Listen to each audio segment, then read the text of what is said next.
Welcome to my channel. ఈ రోజు వచ్చి మన కిచెన్ లో సోయి కూర అందరికీ ఐడియా ఉంటుంటది, కొంతమందికి తెలియదు। దాంతోని కర్రీ ఎలా చేయాలో దాన్ని ఏ విధంగా యూజ్ చేయాలో నేను చెప్తాను। అది ఏంటంటే బ్లడ్ ఇంప్రూవ్మెంట్ కి చాలా యూజ్ వస్తుంది। అది ఎలా చేయాలో పెసరపప్పు సోయి కూర కర్రీ ఎలా చేస్తానో చూపిస్తాను రండి। పాలకూర సోయి కూర పెసరపప్పు కర్రీ వాటికి కావాల్సిన ఐటమ్స్ వచ్చి పాలకూర సోయి కూర మెంతం కూర నానబెట్టుకున్న పెసరపప్పు। ఇదిగా బాండి పెట్టుకొని అందులో ఆయిల్ వేసుకోవాలి।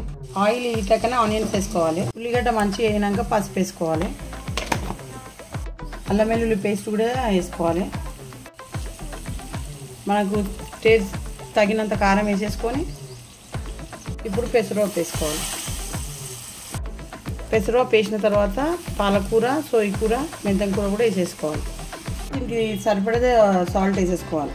ఇదే టైంలో చూసుకోవాలి మన పాలకూర సోయి కూర పెసరపప్పు రెడీ। లైక్ షేర్ సబ్స్క్రైబ్, ఇలాగే పునీత్ కలెక్షన్ కూడా ఎంకరేజ్ చేయండి।